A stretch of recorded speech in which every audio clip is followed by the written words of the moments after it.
Tahukah kamu ada seorang pria yang membangun kerajaan narkoba senilai jutaan dolar, lalu menghilang begitu saja tanpa jejak?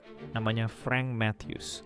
Di awal tahun 1970-an, dia mengendalikan jaringan heroin dan kokain yang membentang dari New York hingga ke selatan Amerika. Yang membuatnya berbeda, dia bukan bagian dari mafia Italia.